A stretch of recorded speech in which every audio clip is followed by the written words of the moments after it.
Em chào tất cả các anh em nha. Hôm nay là bài cuối cùng rồi. Có thể chiều hôm nay thì công ty bên vận chuyển á, nó sẽ không nhận hàng nữa, rồi do đó em sẽ lên sớm một tí xíu. Đáng lẽ ra cái bài này là bài hôm qua, nhưng mà em nghĩ nó nói bên công ty vận chuyển nói bữa nay nghỉ, em nghĩ bữa nay sẽ lên thêm bài rồi sáng mới gửi được, nhưng mà cuối cùng không được. Bây giờ do đó em phải lên sớm một chút xíu, 9:30 rồi. Tổng hợp gồm 50 mấy cây thôi. Ok nha mấy anh em. Em sẽ đi lướt thôi cho nhanh, 50 mấy cây thì nó nhiều lắm, nhưng mà hàng thì nói chung những cây nào có hộp thì nó có hộp, còn những cây nào dưới đây thì không có hộp thì nó không có hộp nha. Và đa số là cũng đẹp, có xấu có, đa phần là tương đối. Những cây nào mà tầm như cây này là xả ra là 650 này, anh em nhìn hình thức bên ngoài nhưng mà không có cắn mớp gì, nó cũng nhẹ nhàng lắm, nó không có xấu xí gì đến nỗi mà tệ hại đâu. Do đó anh em mua một cây về để xài Tết. Rồi đầu tiên em lên một cây đĩa bay đây, này còn hộp nha, đây còn hộp của nó. Cái này cái gì dục qua bên đây, đây cây đĩa bay hình con chim hạt lay Davidson. Rất đẹp để bàn chân ngày Tết, đẹp nha. Ga IC của Nhật, hàng của Nhật nha. Bơm ga cây này rất là dễ, đây hàng của Nhật do băng. Có cái hộp còn mới luôn, hoàn toàn mới, chưa qua sử dụng. Còn cái hộp hình con chim đá bàn motor hạt lay thì anh em biết là motor hạt lay thì nếu mà gắn trên cây Zippo mà dòng chữ này thì rất là mắc. Cây đĩa bàn rất đẹp luôn. Cây này thì giao lưu với em 800.000 cuối năm rồi. Mã số 1 đi theo mã nha mấy anh em, nhiều lắm, 50 mấy cây lận. Rồi mã số 2, mã số 2 là một cây mạ bạc, tất cây bạc chứ, chủ đề Lubin, bản limited nha, số của nó là 3363. Cái này có cắn xíu nhẹ thôi, cái này có cắn. Cây này giao lưu với anh em là 850 nha, không còn rẻ hơn nữa đâu, 850. Mã số 2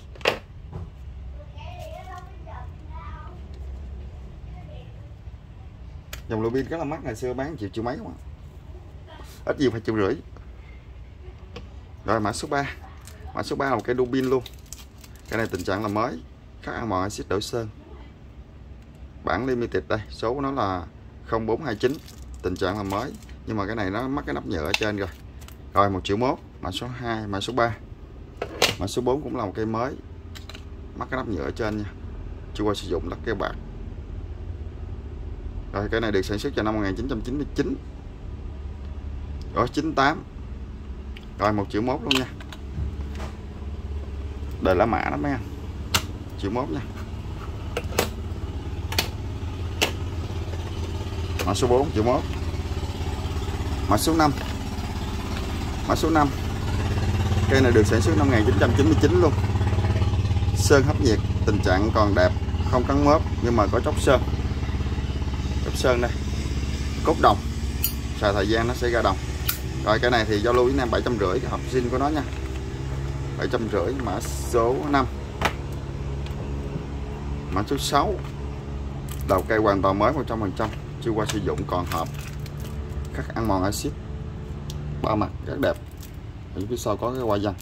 Rồi cái này được sản xuất năm 2019, cái này giao lưu với anh em 1,1 triệu. Mã số 6, mấy cây mới thì em đi lướt thôi, anh em chỉ thêm hình thức thôi. Rồi mã số 7 là một cây cũng tình trạng mới, hoàn toàn 100%, chưa qua sử dụng, mới. Cây được sản xuất năm 1999, đáy lợm là đều mị, tình trạng mới 100%. Mới thì em không bật âm nha, bật âm sẽ nó xước buồn đốt của anh em. Rồi cây này giao lưu với anh em 1,1 triệu. Mã số 7, 1 2 3 4, phải không? 1 2 3 4 5. Mã số 6, mã số 6 1,1 triệu nha. Mã số 7, còn mã số 7 chứ, 1 2 3 4 5 6, đúng rồi, mã số 7 nha. Mã số 7 1,1 triệu. Rồi mã số 8, tình trạng là còn hộp zin của nó nha, đẹp. Cái này được sản xuất năm 1996, đẹp nha, đẹp lên cây. Cây này cho là line new nha, không cắn mớp gì hết. Bên đây có khắc cái hoa văn rất đẹp đây, sơn hấp nhiệt. Rồi buồng đốt nó hơi xước nhẹ. Cái này 96, cái này Zalo cái này 750. Mã số 8, đi nhanh thôi mấy anh em, mấy cây đẹp mà. Rồi mã số 9 là một cây hộp còn mới 100% chưa qua sử dụng, hộp dung rất đẹp. Này là cái này không phải cắt, cái này như dập dập chìm ở phía trong á. Ba chữ của Nhật, hàng này hàng xuất Nhật. Cái này sản xuất năm 2004, tình trạng mới còn tem, gõ 4 viền, gõ 4 viền nha. Đây gõ 4 viền là như thế nào đây, gõ 4 viền cái cạnh này. Bản này bản limited này, bản giới hạn á. Số của nó là 15860. Rồi cái này giao lưu với anh em mã số 9, 950, không còn rẻ đâu. Cái này ngày thường em bán tới triệu mấy lần á, triệu mấy là đúng giá thị trường. Rồi mã số 10, cái này tình trạng cũng là mới luôn, chủ đề Mexico, được sản xuất vào năm 1996. Rồi rơm phải xước hai mặt, khắc ăn mòn. Rồi cái này giao lưu với anh em 1 triệu, mã số 10. Mới thôi, mới đi nhanh thôi anh, thêm hình thức và chủ đề thôi. Rồi mã số 11, tình trạng cũng là một cây mới, được sản xuất năm 1994, khắc ăn mòn. Cái này chuyển nổi nha, chuyển nổi chứ không phải khắc ăn mòn, sorry nè, chuyển nổi. Chủ đề thành phố Los Angeles, City of Los Angeles. Cái này giao lưu với anh em cũng là 1 triệu luôn, mã số 11. Mã số 12 cũng là một cây mới hoàn toàn 100%, được sản xuất năm 2000, một đơn này. Rồi gột 99, vỏ 2000, lệch nhau 1 tháng thôi. Chữ K lệch nhau 2 tháng, chữ K là tháng 11, chữ A là tháng 1. Rồi cái này cũng là 1 triệu luôn, mã số 12. Mã số 13 cũng là một cây mới thôi. Khắc chủ đề này là chủ đề gì em không biết luôn.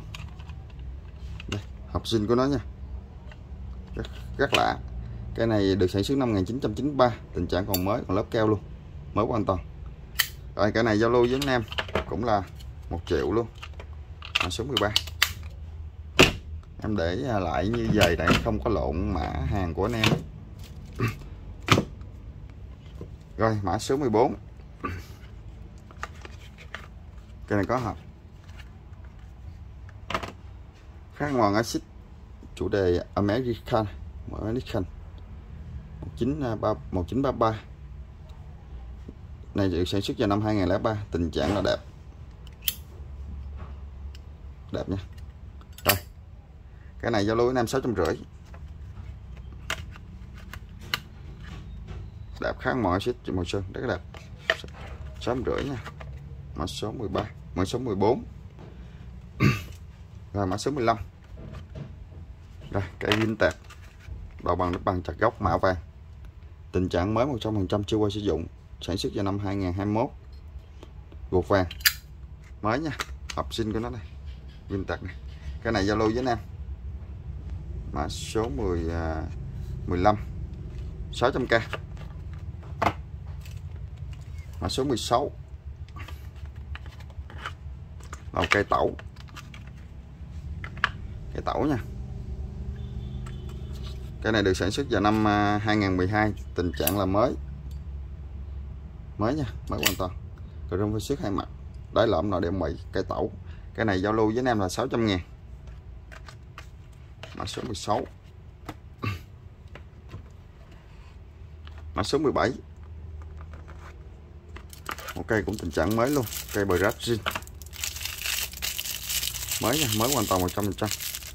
Khắc hình con công, con này con gì mấy nè, con công hay con phượng hoàng, bởi các anti que, tình trạng mới hoàn toàn 100%. Cái này có thể là bờ gác thô luôn, cái này nhìn cái lề nè, đúng là bờ gác thô á. Rồi bờ gác thô, Lề thô nè mấy anh em thấy không, lề thô nó không có bo tròn cho hai cái cạnh bên đây. Rồi cây này giao lưu với em 1,5 triệu. Nhà thường em bán cây này 1,7 triệu 8.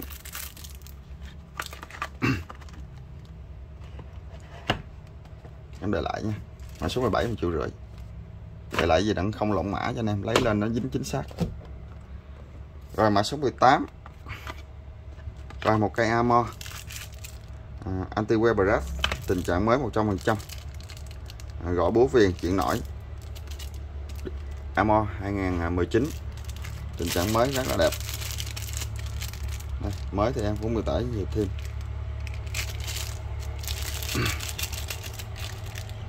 Vỏ gột thì mới mà hoàn toàn. Rồi cái này hợp zin của nó luôn. Cái này giao lưu với anh em cũng là 1,5 triệu luôn. Mã số 18. Mã số 19 là một cây Niken. Mã Niken khắc hình bằng cờ tướng, cờ vua hai mặt rất đẹp. Cây được sản xuất vào năm 2016. Cái này tình trạng mới hoàn toàn. Cái này giao lưu với anh em là 600.000. Mã số 19. Tiếp theo mã số 20. Cây này emblem jean chủ đề Hawaii. Emblem jean nha. Tình trạng còn đẹp. Có chỗ này có móp nhẹ thôi, không đáng kể, không nhìn thấy đâu.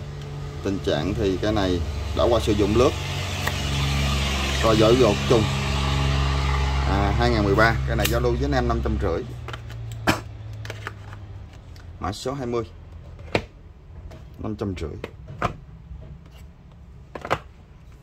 Rồi mã số 21. Wow đẹp. Cây lắc kê bạc khắc zin hãng chủ đề cross hai mặt rất đẹp. Cây này được sản xuất 2013 luôn. Tình trạng cây này là mới hoàn toàn 100%, chưa qua sử dụng. Giao lưu với anh em cây này 1,3 triệu, không còn rẻ hơn nữa đâu. Mã số 21. Mã số 22. Wow đẹp. Màu xanh này, ở bên ngoài nó không phải màu xanh này nha mấy anh em. Anh em nhìn qua cam cái màu xanh này ở ngoài nó màu xanh lá, màu xanh chuối, màu xanh gì em ngộ lắm, giống màu xanh sapphire chứ. Ở ngoài do cái cam nó quay nó không lấy được cái màu này. Rồi tình trạng đẹp emblem jean mới hoàn toàn 100%, sản xuất vào năm 2012. Cái này giao lưu với anh em 550. Đẹp. Mấy cái này hiếm lắm. Mấy cái này có thể sau này em để chân luôn, đẹp quá. Wow. Mã số 23. Cũng là một cây mới hoàn toàn 100% luôn, cầm cực kỳ nặng. Emblem jean. Bên trong là vân carbon. Sản xuất 2012, tình trạng mới. Cái này giao lưu với anh em cũng là 550 thôi. Mấy cái này sau này có lên giá vô. Mấy cái này đẹp. Rồi mã số 24. Cầm cực kỳ nặng tay luôn. Một cái hộp. Cái tem biết sao dán ngoài. Một cây solid brush. Tình trạng mới 100%, emblem jean 2014. Cái này có xước nhẹ buồn đốm này, do bật này, bóp vô mới được. Rồi vỏ gột 2014 trùng. Chữ K và chữ L là nhau một tháng thôi. Rồi giao lưu với anh em cái này 1,2 triệu, 1,150 thôi. Rồi xong. Mã số 24. Em không ghim giá nha, số điện thoại của em là 0934 072 506 nha.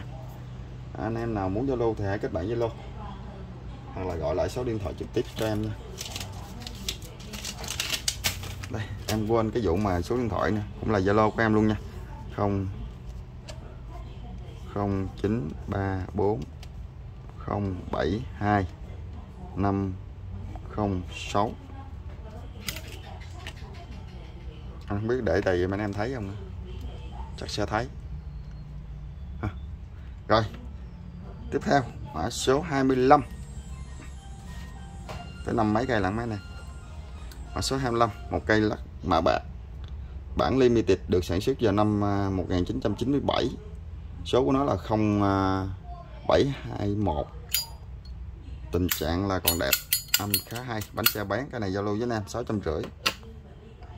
Mã số 26, Một cây khác ăn mòn axit đổ sơn chủ đề về Washington, tình trạng không cắn mớp, đẹp, được sản xuất năm 1990, 6 la mã, âm khá ổn.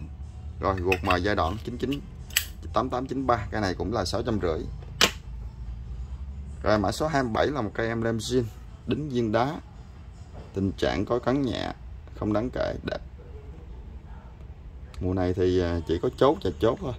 Rồi một đính một viên đá nha, sản xuất 2005, vỏ gột trùng 2005. Cây này giao lưu với Nam 500.000, không còn rẻ nữa đâu. Tiếp theo là một cây solid brass, khắc rất là đẹp. Bên đây nó có khắc chiffon gì này. Cái này thì còn khoảng 97-98% nha, được sản xuất năm 1996, âm cũng khá ổn á. Ruột 91, vỏ ruột là màu 5. Những cây này thì cuối năm thì anh em tranh thủ nè. Cái này giao lưu với anh em là 1,2 triệu. Những cây solid brass thì cực kỳ mắc, đời La Mã nó mắc lắm. Rồi mã số 29, một cây lắc kêu bạc đẹp, chưa có vết cắn mớp gì hết luôn, được sản xuất 2015. Trên đây có đính viên đá nữa nè, mà đính viên đá ngược, bên trong đẹp.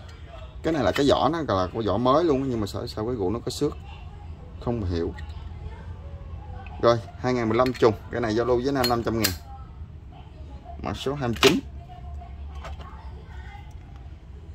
mã số 30 là một cây solid brass. Cái này là tình trạng còn đẹp nha, đồng nó lên nước lâu năm. Bên đây nó có một sau tự nhiên bên đây nó có vết mòn vô đây nè, đẹp, có cắn. Quên, sorry anh em, có cắn đây. Rồi cây chu niên 1933 mà 1990 chu niên nha, solid brass, anh cũng khá ổn, hay. Rồi ruột thì mờ, ruột này là nhìn này có đoán được 90 á, 6 la mã. Rồi cây này giao lưu với anh em 1,5 triệu, rẻ cho một cây chu niên quá rẻ. Tiếp theo mã số 31 là cây vintage, đầu bằng nếp bằng chặt gốc, tình trạng cây này còn khá ok, khoảng 98%, đẹp. Cây này được sản xuất năm 1997, âm khá hay, bánh bén. Rồi vỏ gột trùng 97, cái này giao lưu với anh em 1,2 triệu. Mã số 31, mã số 32 làm cây chu niên, cũng là chu niên 91, khắc qua văn zin. Cái này tổng thể đẹp, không cắn mớp gì hết, âm thì cũng khá hay, ruột vàng. Rồi ruột mờ giai đoạn 8893, không thể mọc. Rồi cái này 1,6 triệu. Mã số 32, mã số 33 cũng là một cây solid brass, sản xuất năm 1993. Những cây này anh em đánh sẽ ra hết, nhưng mà em để nguyên nha. Tổng thể cái này không cắn mớp luôn, đẹp, khắc chủ đề Zippo, âm thì cũng khá ổn, bánh bán. Rồi ruột mờ giai đoạn 8893, không thấy mọc. Rồi cái này giao lưu với em là 1,2 triệu. Rồi mã số 34, đây là một cây này chắc sơn hấp diệt quá, chủ đề World Cup 1998, World Cup Pháp, in tất cả các lá cờ 2, 4, 16 nước tham gia World Cup năm đó này. Bên đây có khắc cái chữ vậy nè, in cái chữ vậy nè. Tình trạng là mới 100%. Cây này được sản xuất năm 1997, đáy lộn rồi để Mỹ. Cây này giao lưu với anh em 1,4 triệu. World Cup như vậy là quá rẻ cho anh em rồi. Rồi mã số 25 là một cây mã Niken đẹp, không cắn mớp, emblem zin của hãng, chủ đề cá heo, sản xuất năm 1996. Emblem thì không có âm đâu nha mấy anh em. Vỏ gột trùng 96. Rồi 650. Mã số 25, mã số 26, một cây được sản xuất năm 1997 luôn, chrome hay xước hai mặt, khác chủ đề Zippo. Cây này cũng không cắn mớp luôn, khác chủ đề Zippo đây. Rồi gỏi ruột 97 trùng, cuộc còn rất là đẹp, 650 luôn. Mã số 26.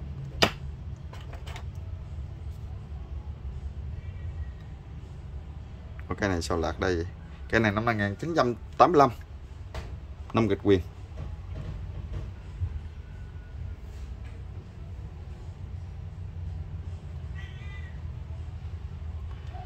Ây da, đau lưng mã số 27 85.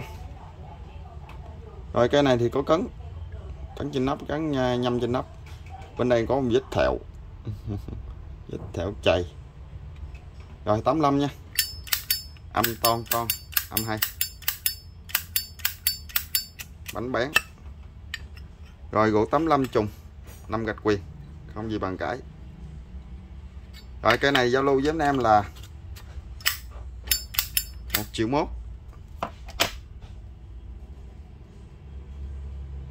25, 26, 27 đúng rồi.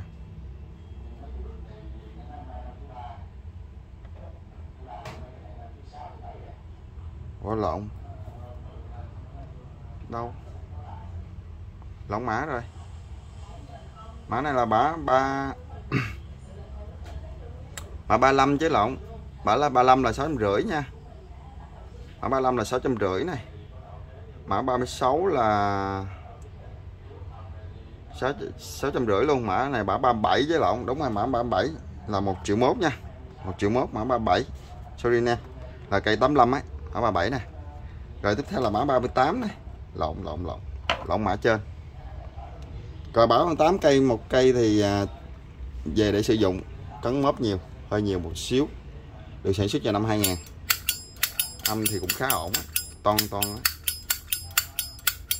Bánh bán sản xuất năm 2000, cái ruột cũng hơi xấu luôn. Ruột này con không thấy mọc nữa. Rồi cây này giao lưu với anh em là 550 thôi. 550.000, mã số 38. Xấu thì bán nhanh cho đi nhanh. Đẹp chút xíu thì bán giá vốn giá lỗ một tí. Rồi một cây về chủ đề xe BW gì này. Tình trạng là đẹp. Có cắn nhẹ một góc này thôi, xíu không thấy đâu. Rồi âm thì cũng khá chuẩn. Được sản xuất vào năm 1997. Vỏ gột trùng 97. Rồi 650, mã số 39. Mã số 40. Một cái khác ăn mòn axit đậu sơn, sản xuất vào năm 2002. Tình trạng còn khá ok. Âm thì trung bình, sản xuất vỏ gột trùng 2002. Cái này giao lưu với 500.000. Tiếp theo mã số 41 là một cây camo cốt đồng, có bông chóc sơn. Camo là chủ đề quân đội anh em biết rồi. Này, phía sau này cái miếng dán gì chữ G này, cốt đồng. Cây được sản xuất năm 1997. Vỏ gỗ trùng 97. Cái này giao lưu với anh em là 1 triệu. Mã số 41. Mã số 42.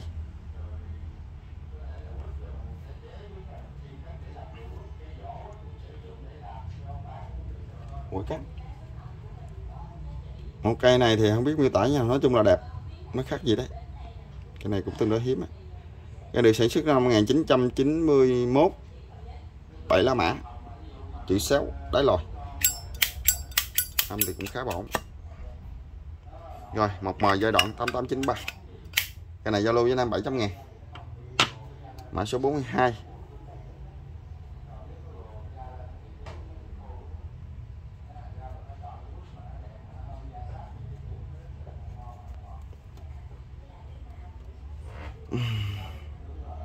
Bốn 2 43.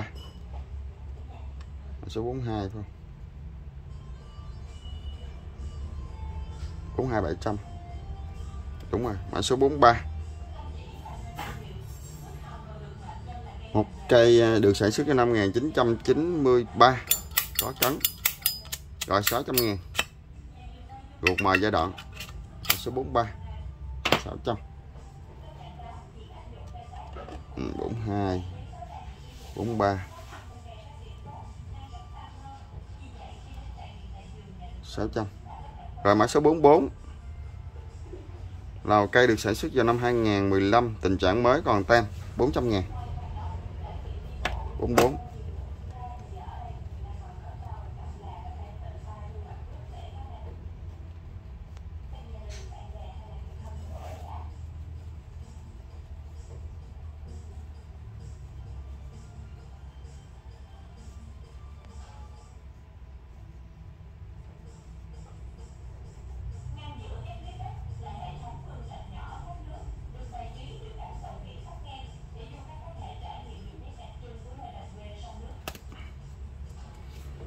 Rồi mã số 45, một cây khắc ăn mòn axit độ sơn. Cây này tổng thể còn đẹp, không có mớp gì hết, đẹp, sản xuất năm 1984. Tình trạng qua sử dụng. Vỏ gột trùng 846 gạch quyền. Rồi cây này giao lưu với anh em là 1.3 triệu, không cắn mớp gì nha. Tiếp theo mã số 46, một cây chủ đề về đảo Hawaii, cờ gom HB, có xước nhẹ chỗ này. Cây này được sản xuất năm 1994, âm cũng khá ổn. Rồi bánh bén gột thì 95. Rồi cây này giao lưu với anh em là 650. Mã số 46, hồi 600 thôi, bán cho nhanh luôn.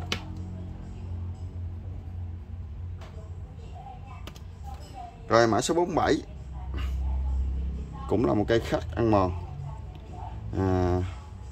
Chrome HB không cắn mớp, sản xuất năm 1998, 14 là mã. Rồi vỏ gột trùng 98 còn đẹp, cây này 650. Mã số 47. Tiếp theo mã số 48 là một cây chủ đề Lubin, bản limited, số nó là 3950, Lubin 3, lắc keo bạc, tình trạng đẹp, không cắn mớp, như một cây mới thôi mấy anh em, không khác gì một cây mới đâu. Rồi 96, vỏ gột trùng 96. Cái này giao lưu với anh em 1 triệu. Mã số 48, 48, 49, 50, 51, 52, 53, 54. Đây mã số 49 là một cây khắc ăn mòn axit đổ sơn chủ đề cá heo, tình trạng còn đẹp. Bên đây có xước nè, xước viền bên đây nhẹ thôi, từ trong HB do quá trình bảo quản thôi. Sản xuất năm 2000. Rồi vỏ gột trùng 2000, chữ D trùng cả tháng 5 luôn. Cây này giao lưu với anh em rồi 650. Mã số 49. Mã số 50 là một cây được sản xuất vào năm 1990, ABC vậy này, tổng thể đẹp, trên nắp có dầm ti nhưng mà ít lắm, đẹp, sản xuất năm 1990. Rồi, cái này sử dụng. Rồi ruột thì nhìn là cả một mờ giai đoạn 8893, nhưng mình nhìn đây là thấy hiểu được là 90, 6 là mã. Rồi cái này cũng là 650. Mã số 49, 45, 46, 47, 48, 49. Mã số 50 chứ, 50. Mã số 50. Rồi mã số 51. Cái này được sản xuất vào năm 1994, 10 la mã. Chrome phơi xước hai mặt, tổng thể đẹp, không cắn mớp gì hết. Rồi âm cũng khá hay. Rồi vỏ gột trùng 94. Giao lưu với cây này cũng là 650, 51. Mã số 52. một cây khắc ăn mòn axit đổ sơn nhưng mà chóc lớp sơn là chủ đề Zippo, Chrome HB. Cái máy cây này sau này phải bảo quản kỹ lên mới được, không cắn mớp gì hết, có dăm nhẹ nhẹ thôi do quá trình em bảo quản thôi. Chrome HB sản xuất vào năm 2000, cái guộc năm 2000 luôn, trùng. Rồi cây này cũng 650 luôn. Mã số 51. Mã số 52 chứ lộn, sao đi nha. Mã số 53. Một cây sản xuất năm 1999, lắc keo bạc, cây này đẹp, giỏi, cực kỳ đẹp. Rồi vỏ gột trùng 99. Cái lưỡi gà nó hơi bị rỉ sét, nó màu vào nè, do dùng em nước mặn ấy, nhưng mà dùng xăng chùi cái nó sạch rồi. Cái này đẹp nè. Rồi cái này cũng là 650 thôi. Mã số 53. Rồi mã số 54 là mã số cuối cùng ngày hôm nay đây. Đẹp. Góc này có móc nhẹ này. Được sản xuất vào năm 2000. Tình trạng còn ok. vỏ gột trùng 2.000. Rồi cây này 650 luôn, mã số 54. Rồi em xin kết thúc clip tại đây nha mấy anh. Hẹn gặp lại anh em qua năm sau nha. Chúc anh em ăn Tết nè thật là ấm áp bên gia đình và người thân và vui vẻ nha. Bye bye.